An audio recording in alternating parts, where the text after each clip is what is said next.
नमस्कार, झारखंड के संथाल परगना न्यूज में आपका स्वागत है। अब आप खबर जानेंगे दुमका, देवघर, जामताड़ा, गोड्डा, पाकुड़ और साहिबगंज जिला से।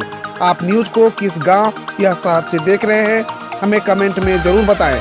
वीडियो को शुरू करने से पहले आज का लाइक एम 50 रखते हैं। उम्मीद है आप इसे पूरा कर देंगे। तो चलिए जानते हैं शाम तक का मुख्य समाचार।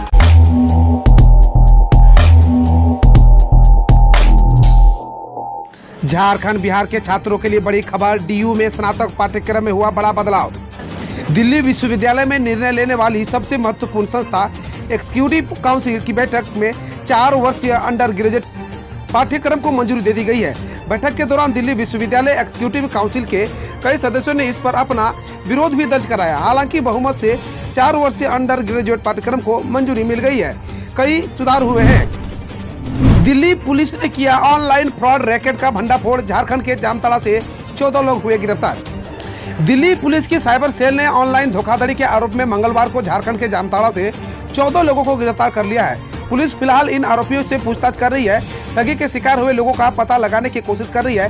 दिल्ली पुलिस के मुताबिक जामताड़ा में छापेमारी की गई, जहां से इन 14 आरोपियों को गिरफ्तार किया गया है। पुलिस ने कहा कि उन्होंने बैंक अधिकारियों को निशाना बनाया और कभी शॉपिंग कंपनी से ऑफर देने का झांसा दिया। पुलिस के अनुसार गिरफ्तार किए गए 14 आरोपियों में मुख्य संदिग्ध गुलाम अंसारी और अल्ताफ भी शामिल है। दिल्ली पुलिस ने कहा कि आरोपियों के पास से 2 करोड़ रुपए की संपत्ति और 20 लाख रुपए की एसयूवी जब्त की गई है। आज लोहरदगा पहुंचेंगे भाजपा के राष्ट्रीय महामंत्री के साथ कई दिग्गज नेता। जानिए क्या है वजह।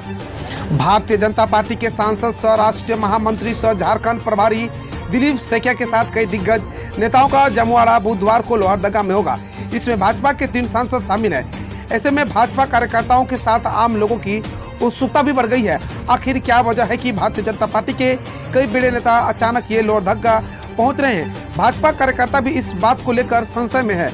हालांकि भारतीय जनता पार्टी की ओर से कार्यक्रम को स्पष्ट किया गया है कि फिर भी भाजपा के कई बड़े दिग्गज नेताओं की उपस्थिति राजनीतिक तपिश को बढ़ा रही है। लोहरदगा के कैरो में हाथियों का उत्पात जारी, कई घरों को पहुंचाया नुकसान। लोहरदगा जिले के कैरो थाना क्षेत्र में हाथियों का उत्पात जारी है। इससे स्थानीय लोग जहां डरे सहमे हुए हैं, वहीं किसान परेशान नजर आ रहे हैं। 12 से 15 की संख्या में जंगली हाथियों का झुंड दिग्गज सोमवार को रात कैरो प्रखंड क्षेत्र में प्रवेश कर गया है, जिसके बाद उस रात डूमाटोली गांव के कई किसानों को फसल को बर्बाद करने के बाद मंगलवार की रात भी जंगली हाथियों का उत्पात जारी रहा। कैरो प्रखंड के टाटी गांव निवासी सारू उरांव के पुत्र बंधना उरांव का नवनिर्मित प्रधानमंत्री आवास को हाथियों ने नुकसान पहुंचाया है। वहीं कोयल किनारे पानी पटवन के लिए बिरसा उरांव के पुत्र शिवा उरांव व सोबरा उरांव के पुत्र बंधना उरांव द्वारा बनाए गए निजी मशीन घर को भी हाथियों ने ध्वस्त कर दिया है।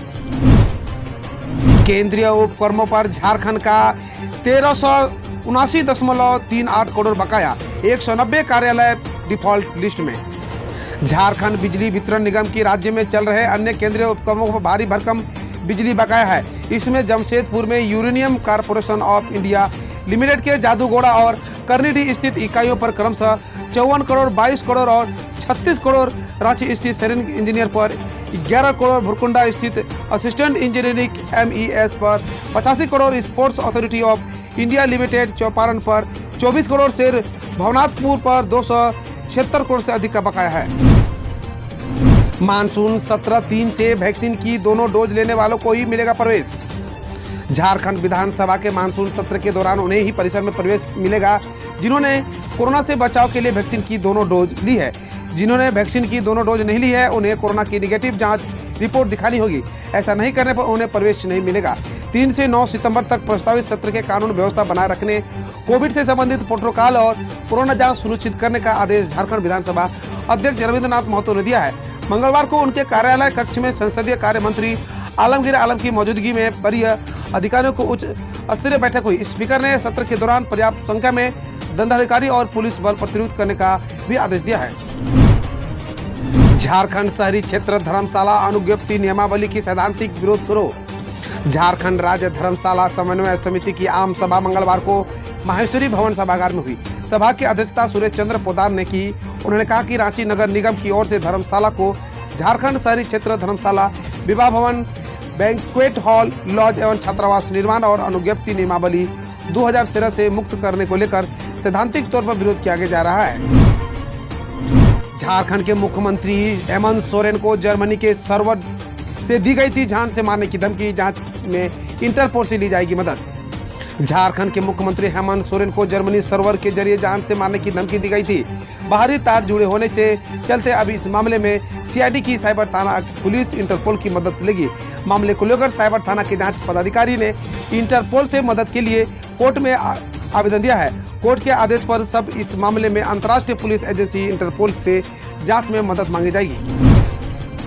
बाबा बैद्यनाथ मंदिर में भक्तों के प्रवेश पर रोक से चौपट हो गई देवघर की अर्थव्यवस्था, हजारों लोग बेरोजगार। झारखंड का एकमात्र शहर देवघर है जिसकी अर्थव्यवस्था की नींव बाबा बैद्यनाथ मंदिर पर है।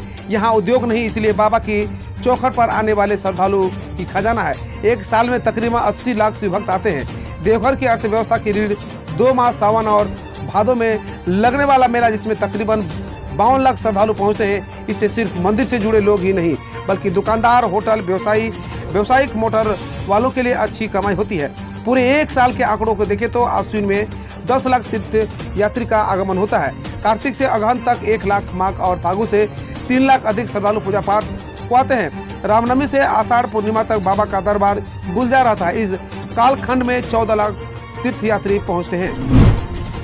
झारखंड के गोड्डा में डाक कर्मी ने लगाई फांसी, पत्नी ने डाक निरीक्षक पर लगाया प्रताड़ना का आरोप। झारखंड के गोड्डा नगर थाना क्षेत्र के गंगटा मोहल्ले में डाक कर्मी दिनेश राय ने सोमवार की देर शाम अपने घर में ही फांसी लगा ली। शव को मंगलवार सुबह फंदे पर उतारकर पुलिस को इसकी सूचना दी गई। नगर थाना पुलिस ने गले में फंदे के निशान देकर शव को पोस्टमार्टम के लिए सदर अस्पताल भेजा। इधर मृत डाक कर्मी की पत्नी रंजू देवी ने अपने पति की खुदकुशी के लिए डाक निरीक्षक को जिम्मेदार ठहराया है। हम रोज ऐसे ही न्यूज लाते रहेंगे, तो यदि आपने अभी तक क्लीन न्यूज को सब्सक्राइब नहीं किया है तो पहले फटाफट सब्सक्राइब कर लें, साथ ही बेल आइकन को दबा दें ताकि कोई अपडेट मिस ना हो।